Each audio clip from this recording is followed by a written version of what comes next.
Hi అండి. Today recipe వచ్చేసి పల్లీల పకోడీ అండి. శనగిత్తనాల పకోడీ చాలా బాగుంటుందండి. మనం బయట షాప్లో ఎట్లా తింటాం అదే టేస్ట్ వస్తుందండి. నేను చేసిన విధంగా ఒకసారి చేయండి, పిల్లలు అయితే చాలా ఇష్టంగా తింటారు. 3, 2, 1. వెల్కమ్ టు చిన్న లాక్స్. చూడండి, ఈరోజు చేసుకునే రెసిపీ వచ్చేసండి ఈవినింగ్ స్నాక్స్కి ఇదిగోండి పల్లీల పకోడీ అండి, శనగిత్తనాల పకోడీ అండి. చాలా బాగుంటుందండి. నేను చేసిన విధంగా ఒక్కసారి చేయండి, చాలా టేస్టీగా అయితే వస్తాయండి. ఇదిగోండి పల్లీల పకోడీ, శనగిత్తనాల పకోడీ అండి. దానికోసం అయితే నేను ఒక కప్పు నిండుగానైతే శనగిత్తనాలను అయితే తీసుకున్నానండి. చూడండి, ఒక కప్పు నిండుగానైతే తీసుకున్నాను. ఒక 4 స్పూన్ల వరకు అయితే ఇదిగోండి శనగపిండిని అయితే వేసుకోవాలండి. ఒక 4 స్పూన్స్ అయితే తీసుకున్నానండి. చూడండి, అదే 4 స్పూన్స్ బియ్యపిండి అయితే తీసుకున్నానండి. 4 స్పూన్ల బియ్యపిండి అయితే తీసుకున్నానండి. శనగపిండి ఎంతైతే తీసుకుంటాం బియ్యం పిండి కూడా అంతే తీసుకోండి. కరెక్ట్గా ఈక్వల్గా తీసుకోండి. రెండే అయితే ఇట్లా వేసేసుకున్నానండి. చూడండి, టేస్ట్కి సరిపడా సాల్ట్ అండి. నేను ఒక స్పూన్ అయితే వేసుకున్నాను. సరిపోతే కలుపుకొని తర్వాతనే వేసుకోవచ్చు అండి, ఎక్కువైతే వేసుకోవద్దు.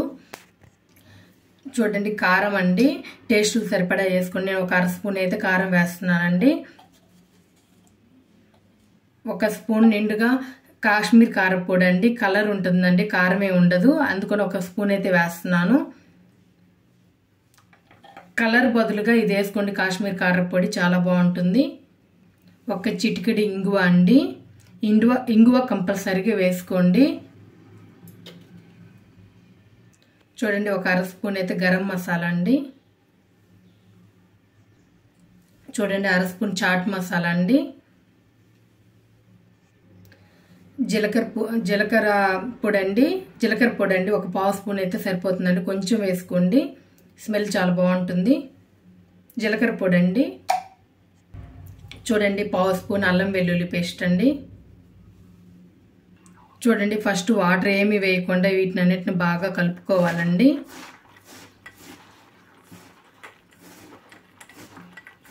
అన్ని బాగా కలిసే విధంగా అయితే కలుపుకోవాలి. చూడండి, పక్కన స్టవ్ మీద అయితే ఆయిల్ని అయితే హీట్ చేసుకుంటున్నానండి. అప్పుడు ఒక ఆయిల్ హీట్ అయిన తర్వాత ఒక స్పూన్ అయితే వేసుకోండి. చూడండి, కాలే ఆయిల్ అండి, ఒక స్పూన్ అయితే వేసుకున్నాను. చూడండి, ఆయిల్ కూడా ఒకసారి ఇట్లా కలిపేసుకోవాలండి. ఇట్లా ఆయిల్ వేసుకోవడం వల్ల భలే క్రిస్పీగా వస్తాయండి, చాలా బాగుంటాయి. ఒక స్పూన్ సరిపోతుంది. చూడండి, ఆయిల్ వేసుకున్న తర్వాత ఇట్లా వచ్చింది కదండి, ఇట్లా కలుపుకున్నాం కదండి. కొంచెం కొంచెం వాటర్ వేసుకుంటే కలుపుకోవాలండి, ఎక్కువ వాటర్ ఒకేసారి వేసుకోవద్దండి. శనగిత్తనాలకి కోటింగ్ అయితే సరిపోతుందండి, ఎక్కువ తడిగా అయితే చేయొద్దు. ఎక్కువ వాటర్ అయితే అవసరం రావండి.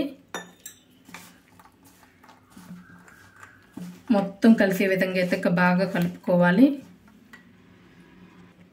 చూడండి, వీడియో క్లిప్లో చూస్తున్న విధంగా ఈ విధంగా కలుపుకుంటే సరిపోతుందండి. నేను గ్లాస్ వాటర్ అయితే తీసుకున్నాను, 1/2 గ్లాస్ కూడా పట్టలేదండి. చూడండి, ఇంకా వాటర్ ఉన్నాయి. ఒక 1/4 గ్లాస్ అయితే పట్టాయండి వాటర్. చూసుకొని అయితే కలుపుకోవాలండి, మరీ ఎక్కువ వాటర్ అయితే వేసుకోకూడదు. చూడండి, ఈ విధంగా ఉంటే సరిపోతుంది, పొడి పొడిలాడుతూ వస్తుంది. ఇట్లా కలిపి పెట్టుకున్న దాన్ని ఒక 10 నిమిషాల పాటు అయితే పక్కనైతే పెట్టేసుకుందాము. ఒక్కసారి ఉప్పు కారం చూసుకోండి, ఒకవేళ ఉప్పు కారం ఏమైనా తక్కువ అనిపిస్తే ఇట్లా ఒకసారి ఇట్లా కలిపేసుకోండి. నాకైతే కరెక్ట్గా ఉందండి, అందుకని ఇంకా నేను ఒక 10 నిమిషాలు అయితే మూత పెట్టి అయితే పక్కన పెట్టేసుకుంటున్నాను. చూడండి, ఆయిల్ అయితే కాగిందండి, మరి ఎక్కువగా కాగాల్సిన అవసరం అయితే లేదండి. చూడండి, మీడియంగా కాగితే సరిపోతుంది. మీడియం ఫ్లేమ్లో పెట్టుకోవాలండి, హై ఫ్లేమ్లో పెట్టుకోవద్దు మంటని. చూడండి, వేసేసుకుందామండి. ఇట్లా ఇట్లా అనుకుంటా కొంచెం కొంచెం వేసుకోండి.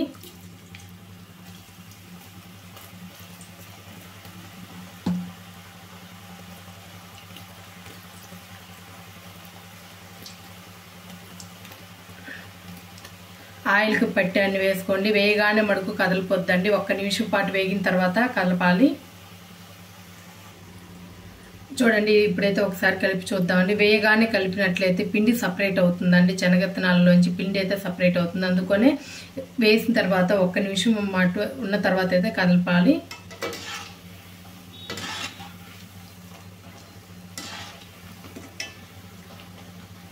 మంచి గోల్డెన్ బ్రౌన్ కలర్ వచ్చేదాకైతే వేపుకోవాలండి. క్రిస్పీగా రావాలి, అప్పుడు దాకైతే వేపుకోవాలి. చూడండి ఇట్లా కదులుపుతానైతే వేయించుకోవాలండి. పైన చాలా క్రిస్పీగా కరకరలాడుతూ వస్తాయండి, చాలా బాగుంటాయి. చూడండి నూనెలో వేసిన తర్వాత ఎట్లా విడిపోయాయో, ఇట్లా విడివిడిగానే వస్తాయండి.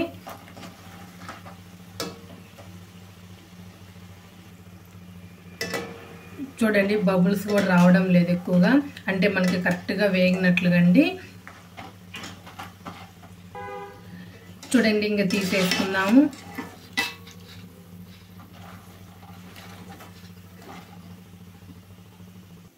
చూడండి మొత్తాన్ని ఇట్లా అయితే తీసేసుకున్నామండి. ఆయిల్ అయితే మొత్తం వంపేసుకోవాలి. చూడండి వేరే బౌల్లో అయితే వేసేసుకుందాము. చూడండి ఇట్లా సౌండ్ రావాలండి, అప్పుడు వేగినట్లుగా. చూడండి మిగతావి కూడా అట్లనే వేసేసుకుందామండి.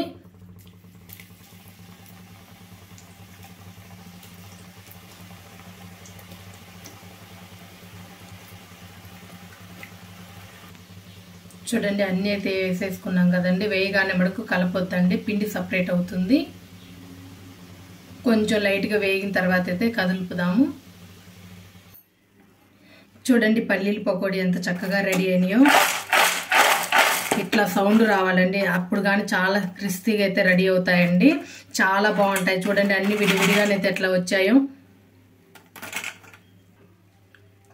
ఒక్కసారి ఇట్లా చేసి పెట్టండి, చిన్నోళ్ళు కానీ పెద్దోళ్ళు కానీ చాలా ఇష్టంగా అయితే తింటారండి. చిన్నపిల్లలు కానీ పెద్దోళ్ళు కానీ చాలా ఇష్టంగా తింటారండి. కప్పు ఖాళీ కావాల్సింది, అంత టేస్టీగా అంత ఇంట్రెస్ట్ కూడా ఉంటాయండి. తినే కొంది తినాలనిపిస్తుంది, అంత బాగుంటాయండి. నేను చేసిన విధంగానే ఒక్కసారి చేయండి, చాలా బాగుంటాయండి. నా వీడియో కనుక నచ్చినట్లయితే లైక్ చేయండి, షేర్ చేయండి, కామెంట్ చేయండి. ప్లీజ్ సబ్స్క్రైబ్ చేసుకోండి. Thank you.